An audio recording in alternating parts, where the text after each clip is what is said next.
mitra anu sami-sami ngabandungan dongeng, Mang Jaya nuju ngaanca dongeng judulna gara-gara harta. Ieu dongeng karangan Bapak Tatang KS para mitra kasanggakeun etang-etang hiburan pangbeberamana. Atuh anu mana waktos para mitra ayeuna teh nincak bagian ke-40 bagian ke-41 nya para mitra. Mohon sabada namatkeun bagian ke-40 ayeuna Mang Jaya ngaanca bagian ke-41 carios nyambung judulna gara-gara harta. Teu karaos waktos manyareleknya hiji tanda urang betah hirup di dunia. Ari kembang kaso naon cenah ciriwis para mitra. Tangkal kasonya baheula besok seueur ayeuna mana terus teu dikenal mitra kasonya. Tangkal kaso jiga tangka naon sapertos naon. Ieu tangka naon eta geuning para mitra sadaya aduh. Tangkal kaso jika jagung kan alit jagung para mitra kasonya dia kasonya caket kana awi gitu ini caket-caket kana kira kelangkung para mitra gitulah mangga atuh dongeng nu judulna gara-gara harta karangan Bapak Tatang KS ayeuna teh nincak bagian 41 mangga nyangakeun wilujeng ngadangukeun.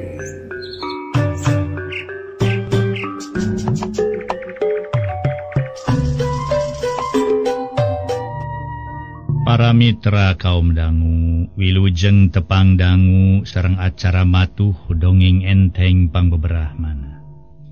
Mang Jaya sapara kanca bade neraskeun hanca dongeng nu katunda carios nyambung judulna gara-gara harta. Ieu dongeng karangan Uwa Tatang ayeuna teh nincak bagian ka-41. Para wargi anu mulia, Joni boga itikat goreng. Manehna deleka ngadoliman kanu jadi mitoha. Mangga para mitra dongeng urang teraskeun carios nyambung judulna gara-gara harta.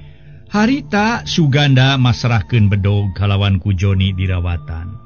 Tuluy diselapkeun jeroeun bajuna geus kitu maleos arindit. Pas Suganda diiringkeun ku Joni. Sajeroning keur ngiringkeun teh atuha den Joni gegerendengan jeroeun dadana. Rasakeun sia Suganda ulah ngarepkeun bisa balik deui ka imah sia diberesan nyawana ku silaing ku dewek. Bongan basa dewek anyaran datang aya basa atawa caritaan silaing nu peureus karasana kana batin dewek. Ari kana rezekina mah meuni hejo kalawan ngadak-ngadak bager ka dewek.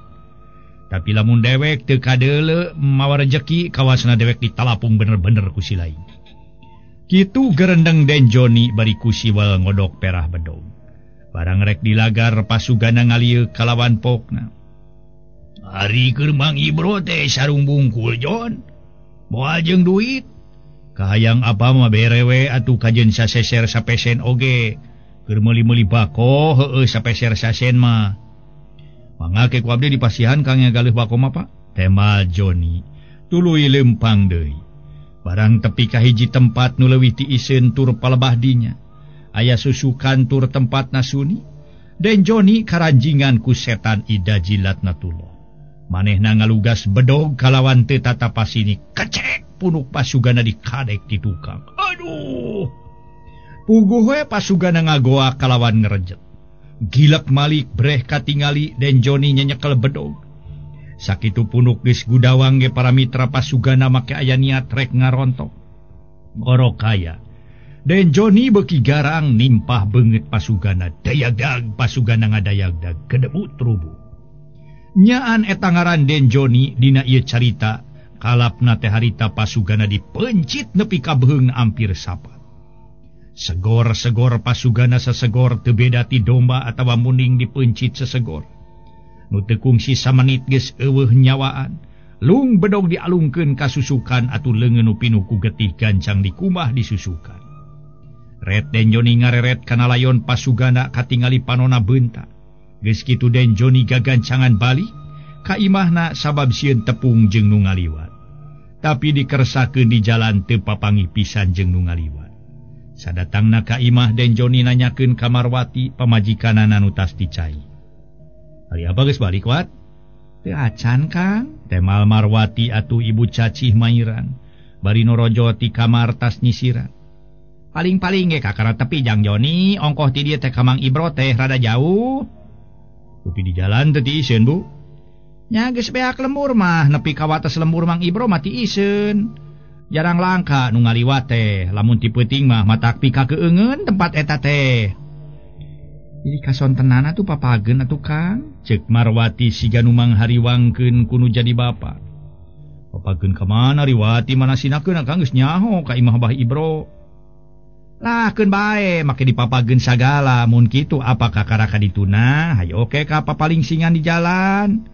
Pasalingsingan di jalan. Aya itu balik ieu eueuh keun bae make disusulan sagala Jang Joni. Komo kitu Jang Joni canyaho di imahna Mang Ibro. Cek Ibu Cacih teriuk-riuk nu curiga atawa siga nu teu garana hate padahal anu jadi salaki karibanusan dikaniaya ku nu jadi minantu nauzubillahi min zalik eta Den Joni teu sangka boga talajak biadab nu ingkar tina kamanusaan. Da eta manehna geus tuman tukang maragatkeun nyawa waktu ngahiji jeung bangsa gorombolan tur cicing di leuweung. Harita Den Joni terus kacai bebersih sabab geus rek manjing kawanci magrib, sedang pasuganda can balik keneh bae. Nyarek balik kumaha da puguh jalma nu dikaniaya, harita teh geus ngaleupaskeun nyawa. Lila-lila Ibu Cacih kakara ngarasa hariwang kudu jadi salaki. Geus rek magrib can datang keneh atuh Marwati nu tas nutupkeun jendela kamar teh kaluar. Ibu geuning apa teh teu acan mulih wae nya sakitos magrib. Nah teras ka mana atunya? Marwati bangun hariwangeun kudu jadi bapa. Can baliknya apa teh? Da nyaritana mah ka ibu moal lila cenah ukur rek mikeun sarung ngungkul ka Mang Ibro. Atuh ibu mah ngange dijurungkeun angkat kapan uning atos burit matak naon enjing deui. Kawas teu aya enjing bae, ceuk Marwati rada alum. Atuh ceuk Den Joni pokna kawas nu heueuh. Wah keur di jalan wat. Sumuhun sanos nuju di jalan ge aritos bade magrib kieu mah teu acan mulih mah hariwang Kang. Mangkaning pajamana ayeuna nuju harengheng. Di urang kasebat rada aman sote di daerah nu sanes mah genting tos aya nu diranjah ku bangsa Karaman babakuna mah eta cenah muhun bangsa rampog-rampog. Jadi seurayat nu ditarewakan ku kumpeni. Komo nu aranum keneh mah disangki laskar, tembal Marwati. Asa beuki teu genah rarasaan, teu genah hate bari harita Marwati kaluar. Den Joni mah teu nema deui terus seka kamar nyisiran kalawan disalin ku pakean bersih. Teu lila ngong kareungeun nu azan, atuh Marwati harita ka jero kalawan pokna. Cobi atuh bu tos aya anu azan teu acan mulih wae geuning kunaonnya apa teh nya? Na kunaon atuh si apa teh mending ngampleng geus magrib can datang keneh. Sok nyar-nyar pika hariwangeun nu di imahnya. Kupi ibu tos uninga ka bumina Bah Ibro, Marwati ngareret ka indungna. Puguh we geus nyaho masa malah geus aya kana 3 kalina dibawa ku si apa? Temal Ibu Caci. Kupi upami ibu tos uninga mah tuh bujengan atuh sareng Kang Joni ngangge sepeda. Abdi mah hariwang bilih aya naon-naon di jalan, Bu. Ke tunggu heula 5 menit mah nyai, lamun eueuh wae rek disusulan. Kumaha Jang Joni moal capek urang nyusulan apa? Ceuk Ibu Cacih bari ngareret ka Den Joni kaluar ti kamar. Mangga bade ayeuna Bu. Ke daguan 5 menit deui Jang Joni. Temal Ibu Cacih bari ngoloyong asup ka kamar. Nutupkeun jandela teu lila norojo deui. Kalawan Ibu Cacih pokna. Hayu turang ayeuna we Jang Joni bising kaburu poek di jalana. Teu hararese Den Joni ngaluarkeun sepeda tuluy indit ngaboncengkeun Ibu Cacih. Bari Den Joni ngaboseh natarik da sieun kaburu poek di jalan. Anu teu kungsi setengah jam geus tepi kanu dituju. Datang-datang Ibu Cacih nanyakeun salakina. Tapi ceuk Mang Ibro teu kadatangan ku pasugana ti isuk oge. Atuh Ibu Cacih munggaran rada teu percaya ku ayana Mang Ibro nyebutkeun teu kadatangan ku pasugana. Kitu deui Den Joni, kawas nu heueuh make nyebutkeun piraku. Ku dasar kitu Mang Ibro nepi kasusumpahan sabab bener-bener teu rumasa kadatangan ku pasugana. Samalah anak pamajikan Mang Ibro orge nerangkeun teu kasemahan ku sasaha oge. Atuh puguh we Ibu Cacih mah geus kitu mah ngarasa hariwang jeung teu garana hate. Teu lila Ibu Cacih jeung Den Joni baralik deui. Kalacat arungah pareng Marwati tas ngahurungkeun lampu gantung. Kumaha tuh apa teh teu aya keneh wae nya Bu? Marwati nutu. Cek Mang Ibro mah cenah ti isuk oge teu kadatangan ku si apa cenah wat. Kitu cek anak pamajikan Mang Ibro oge ti isuk teh eueuh sasaha, eueuh semasa saha cenah. Temal Ibu Cacih tuluy diuk dina kursi bangun anu lungse. Ngaleres Kang Jon apa teh teu aya ka ditu? Marwati nanyakeun bari ngareret ka Joni anu tas ngampihkeun sepeda ka dapur. Nya cek mah Ibah Ibro mah teu kadatangan ku apa samalah Ba Ibro make jeung susumpahan sagala tuh. Tema Joni gek diuk pahareup-hareup jeung Ibu Cacih mitohan. Lah ilolohna teras ka mana tuh apa teh nya meuni matakpi ka melangeun. Diteang ka ditu eueuh da eta tuh si ibu nu kitu teh mah mangge dijurungkeun angkat tos burit kawas anu teu aya enjing deui. Ceuk Marwati bangun keheul kanu jadi indung. Sedeng Ibu Cacih teu nema deui kalah ka melengu. Akhirna indung jeung anak katut minantu ngadonting jarentul bari saurang ge eueuh nu nyarita sakemek-kemek acan. Geus nganci kawanci Isa deui atuh pasugana eueuh bae datang. Atuh teu matak aneh Ibu Cacih jeung Marwati beuki hariwang. Komo Marwati mah meuni kawas hayam keur kumahkar. Teu geunah cicing gawena kaluar ka jero bari teu weleh kukulutus. Keheul kanu jadi indung samalah Den Joni ge akhirna mah digelendeng. Dumeh nitah ngirimkeun samping kanu jadi bapa. Kang Joni kawas nu lain kanu jadi kolot bae nya ngadonita ngirimkeun samping sarung ka Abah Ibro bari ti dieuna geus burit. Panari geus kieu kumaha matak pi ka hariwangeun sarerea atuh. Saleuheung lamun apah teu tulus ka Abah Ibro terus nyimpang ka kekenalanana. Kumaha lamun seug meunang ka musibatan di setengahing jalan. Sedeng zaman ayeuna sakieu harenghengna. Sok lo kabejakeun gini ayeuna mah. Loba rampok malah make aya goromolan sagala cenah. Jeung deui beuki mahabu we, beuki teu aman patempatan teh komo di tempat nu sepi kitu. Jeung dipaur katewak we ku kumpeni majarkeun apa disebut mata-mata. Meureun pasti meureun dikaniayana ku kumpeni. Ulah-ulah dibawa ka kota tuluy dijagrageun ka pangadilan. Tungtungna nepi ka unggah balewatangan. Pan urang-urang keneh nu ripuhna.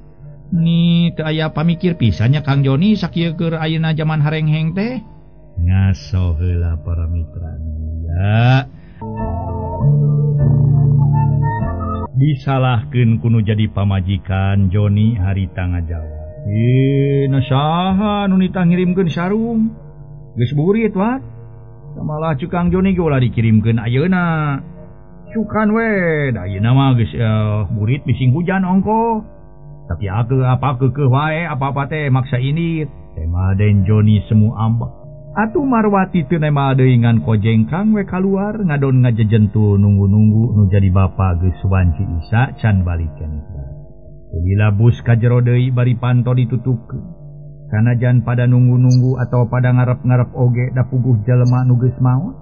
Rek bisa balik deui kumaha ceuk paribasana masing nepi ka belut buluan orai jang-jangan oge. Waktu tuluy nyerelek nyaho-nyaho geus tengah peuting deui. Saurang ge eueuh nu sarare ngadonting jarentu. Di patengahan ceuk pikirna Ibu Cacih jeung Marwati sugan we pasugana balik. Tapi weleh eueuh bae nepi ka dur bedug subuh. Pasugana eueuh balik atuh Ibu Cacih jeung Marwati anakna. Beuki hariwang. Samalah Marwati aya pikiran rek laporan kanu wajib. Tapi ku Ibu Cacih dicarek ulah waka laporan kajeun rek menta tulung ka tatanggana. Sina mangneangeunkeun pasuganda salaki. Nya harita ge kira wanci haneut moyan Ibu Cacih menta tulung ka tatanggana. Samalah Den Joni ge sigan heueuh aya kanyaah kanu jadi mitoha make milu ini. Da puguh neangan jalma nu teu nyaho ka mana cigna. Haben diteteangan tur ditatanyakeun ge weleh teu manggih laratanana pisan. Atuh nu sarep anu nareangan geus ampir paronok pangharepan. Jeung geus ngarasa sacarapeun. Akhirna baralik deui ti hiji pilemburan. Ari Den Joni nyaritakeun rek terus maluruh nu jadi mitoha ka tatanggana.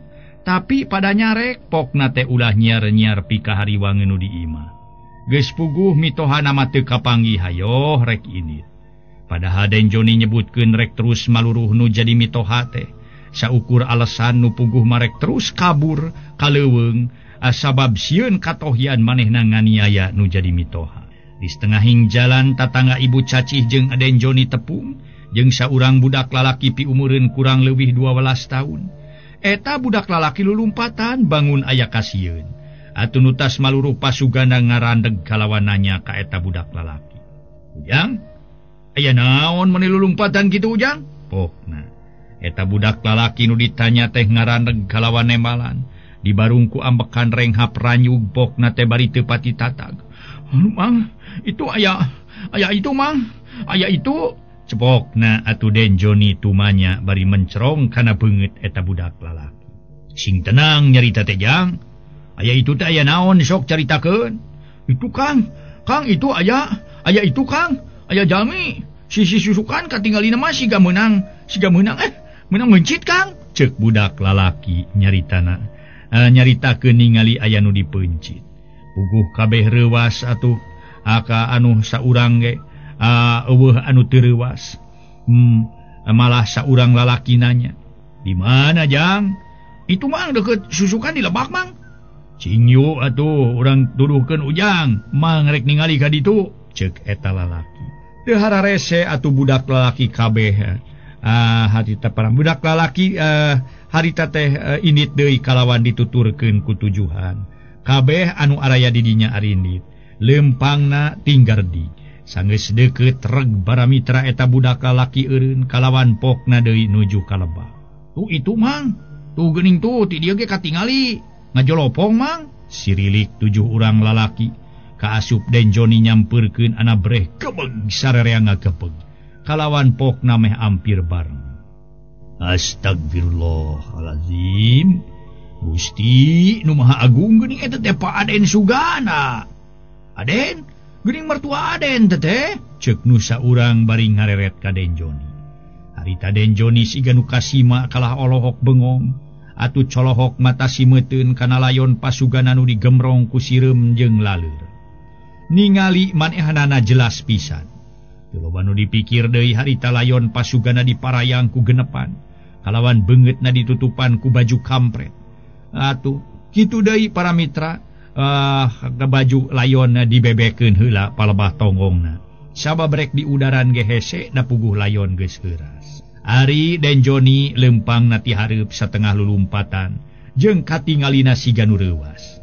Teu kacaturkeun di jalana para mitra. Jauh teu burung cunuk anggang teu burung datang. Harita Den Joni geus tepi ka imah berai mukakeun panto parang Ibu Cacih jeung Marwati ting torojo ti dapur sabab ningali panto hareup siga aya nu muka. Atuh Ibu Cacih gancang nanyakeun sabab nu marayang layon pasugana harita teh init nama pandeuri. "Kumaha apa teh kapanggih Jang Joni?" "Geus kedap Bu, capek keneh Bu," ceuk Den Joni bari gek diuk dina kursi. Ari Marwati siga teu sabar jeung siga nu ngandung curiga. "Kunaon Kang Joni siga tos manggih kareuwas? Ari babaturan kamarana Kang Joni?" Kakara oge Marwati nyarita kitu geus gurutak atuh nu ngagotong layon. Puguh we Ibu Cacih jeung Marwati rareuwas. "Saha ieu Jang Usen?" Ibu Cacih nanya ka saurang lalaki ka tengah Usen. "Geus kedap Bu, Neneng Aden, punten ah. Mejana sareng korsina kasisikeun heula," ceuk anu katelah Usen. Atuh Ibu Cacih jeung Marwati kitu deui Den Joni neruskeun. Mereskeun kursi jeung meja dikasisikeun. Goledag layon digolerkeun dina karpet. Ana braya atuh harita teh para mitra kampret nu dipake nutupan beungeut layon dibuka ku Marwati. Na atuh jerit harita Marwati ngajerit tarik naker. Ari Ibu Cacih harita ampir-ampiran ti bebeut lamun teu kaburu katewa ku Den Joni mah. Terus teu sadar baluas ningali ka aya nu jadi salaki kitu. Beheungna ampir sapa. Ngaso heula para wargi sadaya, ngaso.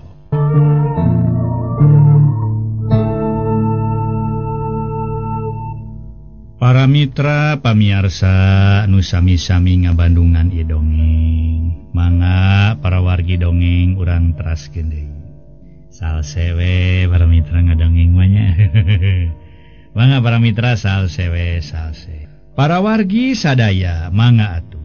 Bluk Marwati nyuuh kana dada layon terus jejeritan. Hari ibu caci harita pada marayang ku opatan dikedengkeun di kamarna. Teu sakumaha lila burudul atuh pada tatangga-tatangana.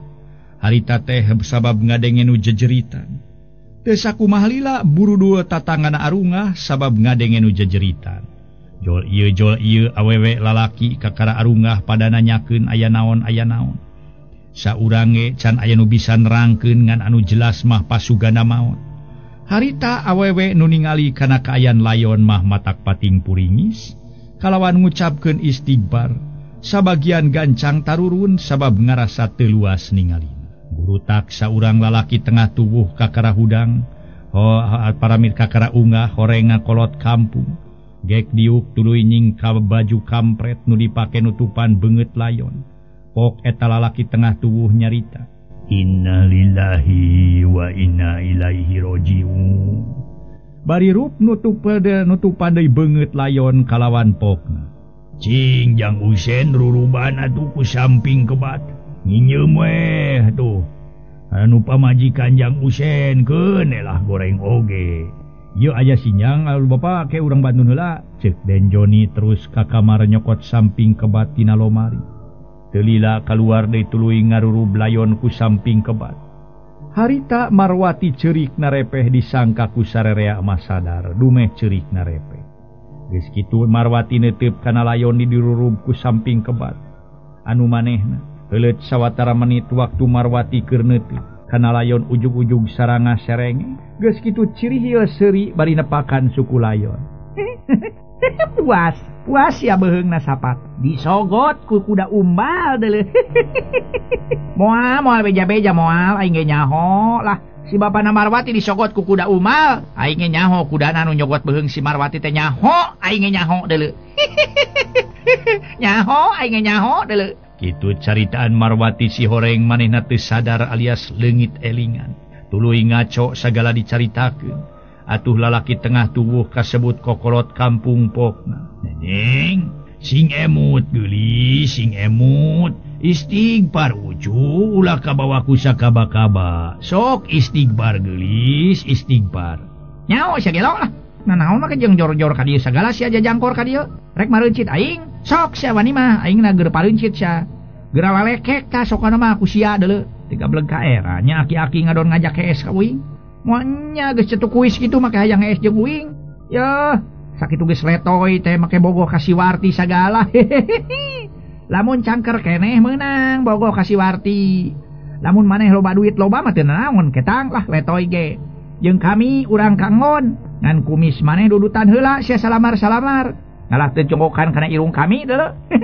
Si sugana maot euy. Maot madot disogot ku kuda umal. Kudana ge aya di dieu. Hayang nyaho lah.